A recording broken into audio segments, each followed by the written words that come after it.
Zee Marathi, चर्चा ही होणारच. येथील वारणा समूहाचे संस्थापक सहकार महर्षी तात्यासाहेब कोरे यांच्या पुण्यस्मरणार्थ आयोजित कृषी प्रदर्शन पाहण्यास तिसऱ्या दिवशी शेतकऱ्यांसह नागरिकांची तुडुंब गर्दी वाढली आहे. वारणा समूहाचे प्रमुख आमदार डॉक्टर विनय कोरे यांच्या मार्गदर्शनात वारणा विभाग शेतीपूरक संस्थेच्या माध्यमातून कृषी प्रदर्शन शास्त्री भवन शेजारील पटांगणावर भरवण्यात आलाय. प्रदर्शनात सकाळपासूनच रात्री उशिरापर्यंत शेतकरी नागरिक गर्दी करतात. शालेय महाविद्यालयीन विद्यार्थी-विद्यार्थिनींची गर्दी वाढली आहे.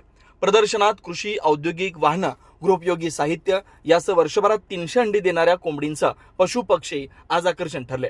ब्लॅक ऑस्ट्रेलियन कोंबडीसह विविध जातींचे पक्षी, परदेशी भाजीपाला, फळे, कृषीविषयक शासनाच्या कृषी विभागासह शासकीय योजना, वारणा दूध संघाची पशुखाद्य, दुग्धजन्य पदार्थ, वारणा विद्यापीठातील शिक्षण संकुलाची शैक्षणिक माहिती, स्टॉल, वारणा बाजाराचे धान्य महोत्सव, कृषी अवजारे, वाहने, कपडे, खाद्यपदार्थ, आरोग्यविषयक, डोळे, डोकेदुखी, औषधं, चारचाकी वाहनं यासह अनेक नाविन्यपूर्ण योजनांची माहिती दिली जाते.